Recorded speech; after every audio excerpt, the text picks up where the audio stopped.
안녕하세요. 춘천 한마음교회 다니고 있는 최양미입니다. 저는 첫째 아이가 귀신을 보고 그 소리를 들었던 심각한 상태에서 어떻게 빠져나오게 되었는지, 그리고 이 문제에서 어떻게 제가 빛 가운데 나오게 되었는지에 대해서 나누고자 합니다. 제가 결혼하고 나서 다음에 첫째가 태어났는데요. 이 아이가 저를 닮아서 그런지 너무 이쁘기도 하고 더 애착이 갔습니다. 저는 이 아이를 잘 키워봐야겠다는 마음이 들어서 매일같이 책도 읽어주었고요. 또 이유식도 정성스럽게 만들어주었어요. 그리고 아이가 좋아하는 장난감을 사주고 매일 놀아주었습니다. 저희 아들은 2살 때까지 아주 밝았고 잘 웃는 아이였어요. 저는 첫째 아들이 3살이 되었을 때 둘째를 임신하게 되었는데요. 그런데 이때부터 큰아이는 변하기 시작했습니다. 첫째 아이는 제 배가 점점 불러올수록 불안해하더니 어느 순간 밤에 비명을 지르고 잠을 안 자려고 하는 거예요. 얼마 뒤 동생이 태어났는데요. 병원에서 갓 태어난 아이를 간호사가 저한테 안겨줬어요. 그때 첫째가 그 모습을 보더니 안 돼, 예담이 엄마야! 하면서 울었습니다. 큰아이는 동생이 태어나고 나서 그렇게 잘 웃던 얼굴은 사라지고 성격이 점점 날카로워지게 되었고요. 제가 조리원에 들어간 후에는 제 얼굴을 보려고 하지도 않고 제가 전화를 해도 말도 하지 않았습니다. 제가 조리원에서 몸조리를 마치고 집으로 돌아왔는데도 첫째는 여전했습니다. 저하고는 말을 잘 안 하려고 하였고요. 밤에는 계속 악몽을 꾸었습니다. 그쯤 제가 둘째를 낳고 나서 몸이 좋지를 않았어요. 그래서 큰아이를 어린이집에 보내게 됐는데요. 첫째를 어린이집에 보내려고 하면 거의 발악을 하듯이 떼를 썼고요. 그래서 결국은 어린이집에 보낸 지 한 달 만에 제가 데리고 있게 되었습니다. 저는 이런 첫째를 보면서 아이를 키우는 게 쉬운 게 아니구나, 이걸 알게 되었어요. 보통 둘째가 태어나면 첫째들이 스트레스를 받는다고 하잖아요. 지금까지 자기가 받았던 사랑이 있었는데 그걸 동생한테 뺏기는 것 같으니까 안 쓰던 떼도 쓰고, 기저귀를 뗐는데도 동생 따라 다시 기저귀를 차기도 하고 또 우울해지기도 한다고 아이 엄마들이 그러더라고요. 저는 이 말을 들으면서 우리 아이도 이것을 겪는구나 생각했습니다. 그런데 좀 다른 아이들보다 심하게 겪는 것 같더라고요. 그래서 이럴수록 첫째한테 더 신경을 써줘야지 하면서 넘어갔습니다. 그런데 제가 아이를 집에 데리고 있어 보니까요. 아이가 소파 위에서 혼자 어른처럼 무엇인가 겉돌이 생각하는 게 보이는 거예요. 또 뭔가를 듣고 있는 것처럼 앉아있는 모습도 종종 보게 되고요. 그래서 아이 가까이에 가서 예담아 뭐하니? 하고 물어보면요. 아이가 깜짝 놀라서 다른 방으로 들어가는 거예요.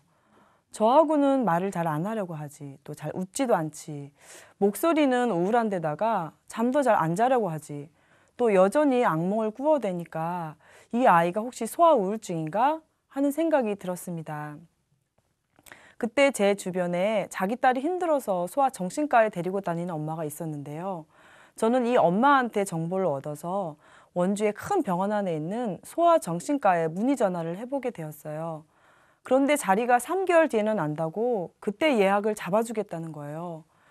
또 다른 개인 병원에 예약을 문의해 봤더니 거기서도 몇 달 기다려야 된다는 거예요.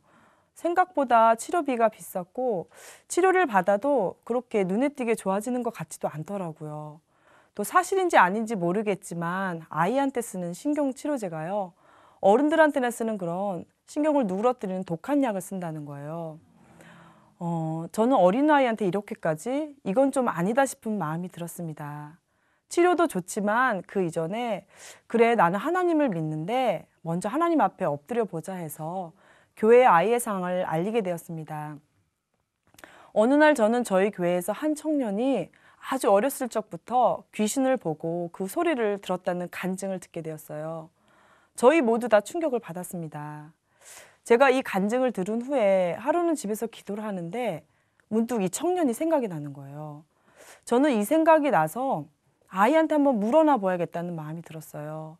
그래서 아이가 장난감을 가지고 놀 때 제가 다 안다는 듯이 물어보았어요. 예담아, 너 귀신이 엄마 말 듣지 말라고 하고 엄마 미워하라고 하지? 그런데 그 뒤 아들의 말에 저는 제 길을 의심하게 되었어요. 엄마, 내가 귀신 보는 거 어떻게 알았어요? 귀신이 엄마한테 말하지 말고 말하면 나한테 죽인다고 했어요. 듣고 보니까 3살부터 4살까지 1년간 이 사실을 저한테 숨기고 말을 안 해왔던 거였어요. 저는 기가 차고 너무 놀랐지만 놀라지 않은 척을 했어요. 그러나 충격이었습니다. 내가 지금 뭘 듣고 있는 거지? 이게 사실이 아니었으면 좋겠다. 그냥 아이가 거짓말하는 거였으면 좋겠다. 저는 이 마음이 들었지만 이왕 말이 나온 김에 그냥 지나갈 수 없더라고요. 그래서 아이의 모습 중에서 이상했던 부분들을 집중적으로 물어보았어요. 예담아, 예담이가 밤에 비명 지르잖아. 뭐 무서운 것이 나타나지? 그러자 아들은 바로 뱀이랑 지렁이랑 사자가 나타났어요. 그럼 나타나서 뱀은 뭐해? 뱀이 내 몸을 이렇게 감았어요. 그러니까 몸을 틀듯 감은 거예요. 지렁이도? 지렁이가 엄청 많이 몸에 달라붙었어요. 그리고 사자가 자꾸 쫓아왔어요. 또 꿈에서 귀신이 엄마 모습으로 변신해서 나를 매일 무섭게 때렸어요. 그래서 엄마가 미웠어요. 저는 아이가 이렇게 얘기를 하니까 잘 믿어지지가 않더라고요. 저는 대학교에서 화학을 전공하고 대학원에서는 미생물을 전공해서 그런지 몰라도 제 스스로 과학적이고 이성적인 사람이라 생각하고 있었고요. 저희 남편은 초등학교 선생님이고 해서 이런 이야기를 들으면 잘 받아들인 그런 사람들은 아니거든요. 그런데 저희 집에서 이런 아이가 나오고 또 아이가 이렇게 얘기하는 것을 들으니까 처음에 이걸 어떻게 해석하고 받아들여야 할지 난감하더라고요. 성경에서는 마가복음 9장에 어렸을 때부터 귀신에게 잡히는 내용이 나와 있지만 우리 아이는 물에도 뛰어들지 않고 불에도 뛰어들지는 않으니까 경우가 다르다고 생각했어요. 또 너무 어린 나이에 그럴 리가 있을까라고도 생각했습니다. 그런데 그렇다고 또 아예 무시할 수도 없었던 것은 아이가 밤에 악몽을 꿀 때 왜 그렇게 공포스러운 소리를 내는지 이해할 수 없었다가 이 얘기를 들으면서는 왜 그런 비명소리를 내는지 이해가 되니까 저는 혼란스럽기만 했습니다. 저희는 아이의 일에 대해서 교회에 중보기도를 부탁했습니다. 저희 아들의 상황을 교회에 알린 후에 저희 집에는 전쟁 아닌 전쟁이 벌어지게 되었어요. 아들은 아파트 앞집에 사는 친구가 자기를 쳐들어온다고 안방문을 꼭 잠그고 한동안 방에서 나오질 않는 거예요. 또 사진을 찍지 않으려고 도망을 갔습니다. 제가 가지고 있는 사진 중에는요, 예전에 어린이집 다녔을 때 찍은 사진이 있는데요. 그 사진에는 아이들 7, 8명 중에 저희 아들 혼자서만 뒤돌아서 찍은 모습이 있습니다. 왜 사진을 안 찍냐고 물어본 적이 있는데요. 사진 찍을 때 귀신이 보여서야 하는 거예요. 아이의 증세는 이것뿐만이 아니었습니다. 밤에 자면서는 예전보다 더 비명을 질렀습니다. 직업이 선생님인 남편은 다음날 학교에 가야 되는데 하루 이틀도 아니고 매일 애가 이러니까 이 집 이사한 거 아니야? 정말 못 살겠다 하면서 이사 가자고 하더라고요.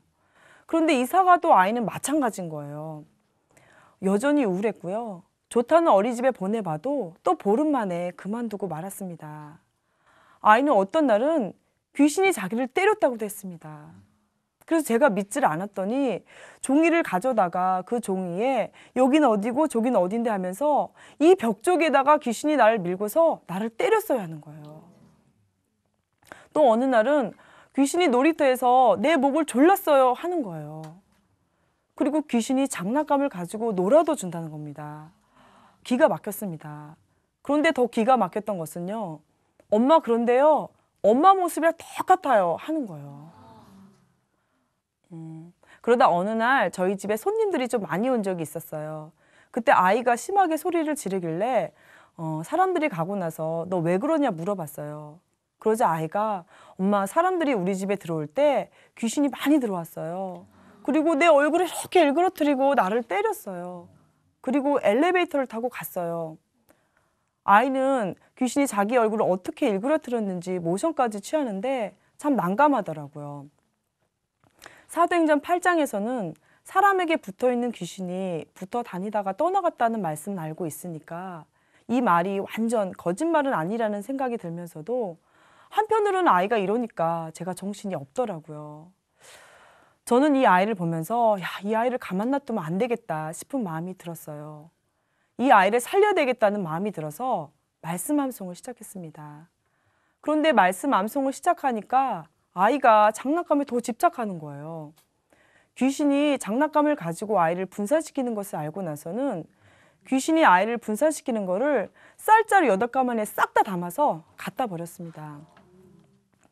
첫째 아이가 그렇게 좋아하던 장난감을 갖다 버리니까 아이가 울더라고요. 이때 아이도 울고 저도 울었습니다. 이때 제 마음이 참 힘들더라고요. 이렇게 아이가 잡을 것이 없어진 후에 저는 아이가 일어날 때, 마트 갈 때, 놀이터에 갈 때, 그리고 잠자기 전까지 말씀을 주구장창 암송을 시켰습니다. 아이 말로는 귀신이 옆에서 딱 버티고 있다는데 저는 귀신보다 더 무섭게 아이가 외울 때까지 말씀 암송을 시켰습니다. 그러자 아이가 엄마, 귀신이 계속 옆에 있다가 지금 떠났어요 하는 거예요. 그런데 귀신이 떠나는 것도 잠시뿐이고 아이는 여전히 나아지지 않았습니다. 그러다가 하루는 아이가 가위로 색종이를 싹둑싹둑 자르면서 엄마, 귀신이 동생 목을 이렇게 자르라고 하는데 이건 나쁜 거지요? 그러면 안 되지요 하는 거예요. 저는 이 말을 듣는데 미치겠더라고요. 이러다 집안에서 큰일 나겠다 싶어서 저는 한시도 첫째와 둘째를 제 눈에서 벗어나지 않도록 살피며 지냈습니다. 저희가 살던 아파트 층수가 8층이었는데요. 어느 날은 아이가 베란다에 있는 에어컨 실외기를 밟고 올라가서 창문을 열려고 하는 거예요. 저는 놀라서 얼른 뛰어가서 얘담아 너 왜 이래? 너 왜 이래? 하면서 아이 발을 확 붙잡아서 밑으로 끌어내려 앉혔습니다. 아니 도대체 너 왜 이래? 너 왜? 그러자 아이는 울면서 그러는 거예요. 엄마, 귀신이 창문 밖으로 뛰어내리지 않으면 죽이겠다고 했어요. 저는 이 말을 듣는데 손이 떨리고 마음이 다 무너져 내려앉았습니다. 이게 악몽이었으면 좋겠다는 마음이 들었어요. 저는 이때 예전에 하셨던 목사님의 말씀이 생각이 났어요. 귀신을 보고 그 소리를 듣는 아이는 자살을 하거나 정신병자가 되거나 무당이 되거나 비참하게 죽는다는 말이었어요. 저는 이때 확실히 알았습니다. 이 아이가 진짜로 귀신을 보고 있고 그 소리를 듣고 있다는 것을요. 저는 그동안 기도를 설렁설렁 했는데 더 이상 그럴 수가 없었습니다. 새벽 기도는 해마다 갔습니다. 그러다 하루는 집에서 기도를 하였는데요. 자고만 있는 줄 알았던 아이가 벌떡 일어나더니 엄마, 귀신이 내 몸 위에 올라타고 있다가 엄마가 기도하니까 도망가자 하면서 저 창문 밖으로 나갔어요 하면서 안심하는 거예요. 저는 이 상황에서 정말 이놈의 귀신만 떠나면 살 것 같은데 하는 마음이 들었습니다. 그래서 열심히 기도했습니다. 그런데 답답한 것은 귀신은 쫓아도 잠시 떠났다가 다시 들어오는 거예요. 1년 반 정도 귀신을 쫓다가 저는 진이 다 빠져버리게 되었습니다. 아이를 살리고 싶은데 왜 이렇게 열심히 암송을 시키고 기도를 해도 아이가 변하지 않지? 그리고 나는 믿고 있는데 왜 아이는 계속 이러지? 저는 도무지 모르겠는 거예요. 1년 반 정도 이렇게 해봐도 안 되니까 저는 기도고 말씀이고 뭐고 다 포기하고 싶다는 마음만이 들었습니다. 그러던 어느 날 저희 남편이 저에게 희소식을 안겨주었어요. 목사님께서 교회 카페에서 청년들과 자주 교제를 하시는데요. 그날 저희 남편 얼굴을 보시면서 왜 하나님께서 아이가 귀신을 보고 그 소리 듣는 거 금방 걷어가지 않는 줄 아니? 부모 깨우려는 거야. 저는 이 말을 남편에게 건네들은 순간 하나님께서 저에게 하신 말씀으로 들려왔습니다. 하나님께서 아이가 귀신 보는 거 금방 걷어가신다고? 부모 깨우려고 하신다고?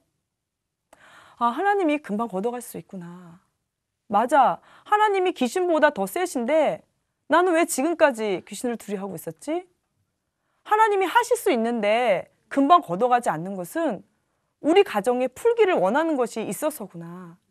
내가 하나님 앞에 서기를 기다리셨구나. 저는 귀신을 쫓아내는 데만 집중하고 있었는데 하나님이 한순간에 걷어가신다는 것을 듣고 하나님께 초점이 맞춰지게 되면서 하나님께 대한 경외감이 밀려왔습니다. 그리고 알았습니다. 제 신앙은 그저 마태복음 7장처럼 입으로 주여 주여 하면서 귀신을 쫓는 신앙에 머물러 있었다는 것을요. 저는 성경대로 죽으시고 성경대로 부활하신 예수님이 나의 주, 나의 하나님이라는 사실을 알게 되는 순간에 내 죄 때문에 하나님이 죽으셨구나. 그런데도 믿지 않았구나. 제가 이 사실을 알고 나서 마음이 낮아지게 되었을 때 하나님께서는 저에게 물어보셨습니다. 향미야, 예담이의 주인이 누구니? 저는 이 물음 앞에 이제는 정확히 대답할 수 있었습니다. 하나님, 제가 아들의 주인이었습니다. 아들이 제 자식인 줄 알았어요. 제 건 줄 알았어요. 그래서 아들이 무너질 때 같이 무너졌고 아들이 어떻게 될까 봐 염려했고 좌절했습니다. 하나님, 제가 주인이었습니다. 예수님이 주인이 아니라 제가 주인이었습니다. 하나님께서는 이런 저에게 이 마음이 너무나 악하다 하셨습니다. 저는 하나님께 회개했습니다. 아버지 하나님, 하늘나라에서 자기가 창조주 자리에 앉으려고 하나님을 버렸던 마귀처럼 저도 똑같이 하나님을 제 마음에서 버렸습니다. 아버지께서는 그런 저를 용서해 주시려고 그 아들 예수님을 내어주셨고 저의 죄를 담당케 해주셨습니다. 또 부활시키셔서 저의 주인인 것을 믿을 수 있도록 해주시고 믿으라고 하셨는데도 저는 여전히 그 아들 예수님마저 배척하고 제가 주인 되어 살았습니다. 제가 아버지도 버렸고 예수님도 버렸습니다. 아버지 용서해 주세요. 이제 다시는 제가 주인 되어 살지 않겠습니다. 저는 하나님께 이렇게 회개했고 예수님을 주인으로 믿게 되었습니다.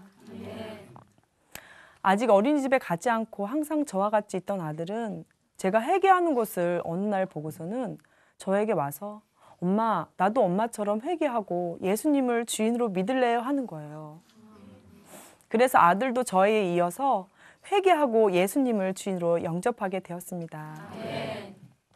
그리고 나서 아들은 엄마, 이제는 귀신 소리가 안 들리고 귀신이 안 보여요 하는 거예요. 예수님을 믿은 뒤 아들에게는 이렇게 놀라운 일이 벌어지게 되었습니다. 아직 어린이집에 가지 않고 항상 저와 같이 있던 아들은 어느새 70개 정도는 줄줄 암송하게 되었고 더 이상 두려워하지 않게 되었습니다. 엄마, 예수님이 죽고 부활하셔서 마귀는 심판받았지요? 예수님이 죽고 부활하셨어. 마귀 너는 끝났어. 하루는 아이가 이렇게 담대히 외치더라고요. 그리고 어느 날은 이사야 53장 말씀을 암송하고 나서는 엄마, 예수님이 내 죄 때문에 망치로 꽝꽝 손에 했지요? 진짜 아팠겠다 그러는 거예요. 그리고 어느 날은 아이가 화장실에 갔는데 어떤 누나가 나오다가 아이를 못 보고 문을 닫았나 봐요. 아이가 죽는다고 소리쳐서 화장실에 가보니까요. 문에 손이 끼어서 살이 찝히고요. 시퍼렇게 멍이 들었더라고요. 누가 그랬냐고 제가 좀 화난 얼굴로 물어보니까 엄마, 그 누나 용서해줘요. 난 괜찮아요. 그리고 엄마가 그 누나한테 뭐라 그러면 그 누나 마음이 아프잖아요. 그냥 가요, 엄마. 저는 이 말을 듣는데 제가 더 부끄러워졌습니다. 그러면서 드는 생각은 이 아이가 다른 사람이 아파할 때 같이 아파하는 그런 정상적인 마음을 가진 아이가 되었구나. 저는 안심이 되었고 감격이 밀려왔습니다. 그리고 아이에게 가장 크게 달라진 점이 있었는데요. 그것은 아이의 얼굴에 기쁨이 생겼다는 거예요. 그리고 이제는 어디든지 갈 수 있는 아이가 되었고요. 유치원에도 가고 학교도 가게 되었습니다. 학교는 다 다니는 것이 아니냐 할 수 있겠지만 저는 평생 데리고 있을 마음까지 먹었습니다. 왜냐하면 정상 생활이 안 되니까요. 그런데 이렇게 부활의 복음을 통해 놀라운 일이 벌어지게 되고 정상 생활이 가능하게 된 것입니다. 아이가 3살부터 6살까지의 이 힘든 과정을 겪고 부활의 복음을 통해 예수님을 믿더니 7살부터는 완전히 달라지게 되었어요. 아이는 초등학교에 들어가서는 받아쓰기를 잘해서 학교 방송에서 자신이 어떻게 받아쓰기를 잘하게 됐는지 소감을 발표하기도 했고요. 과학에 소질이 있어서 상도 받아왔습니다. 그리고 지금은 사진도 V 하면서 잘 찍고 있습니다. 그리고 밤에 비명 같은 거 안 지르고 지금은 아주 너무 잘 자고 있어요. 그리고 동네 어른들이 어쩜 저렇게 큰아들이 의젓하냐고 동생 잘 챙기는 것 좀 보라고 하면서 칭찬도 해주십니다. 저는 그동안 어둠을 떠나보내려고 말씀 암송도 시키고 기도도 열심히 해보았어요. 그런데 제가 이 일을 겪으면서 알게 된 것은 이런 행위보다 먼저 선행되어야 할 것이 있다는 거였습니다. 그것은 바로 마음 중심의 철저한 굴복이었어요. 예수님을 믿지 않는 이 중심이 얼마나 악한지 회개하고 돌이키는 것. 그래서 예수님만 주인으로 믿는 이 중심을 하나님께서 너무나 간절히 원하셨다는 것을 알게 되었습니다. 저는 이 믿음을 가질 때 전능자의 통치가 임하는 것 또한 알게 되었어요. 빛이 임하면 어둠은 자연스럽게 떠나갑니다. 저는 이 간단하고 단순한 진리를 알고 나서 이것을 누구에게서든지 알리고 싶어졌어요. 특히 저같이 자식에 문제가 있는 엄마들 만나서 제 간증을 나누었습니다. 그러면서 엄마들 작은 교회 예배가 자연스럽게 형성이 되었어요. 저는 예수님을 믿고 나서 저같이 힘든 아이를 키우는 엄마들이 얼마나 힘든지 아니까 이 엄마들을 마음으로 품게 되었습니다. 저 같은 경우의 엄마들은 아마 사는 게 사는 것이 아닐 겁니다. 복음에는 능력이 있습니다. 회개하고 예수님을 주인으로 믿는 것은 축복의 통로입니다. 여러분들도 회개하고 예수님을 주인으로 믿으셔서 자유하고 기쁜 삶을 사셨으면 좋겠습니다. 감사합니다.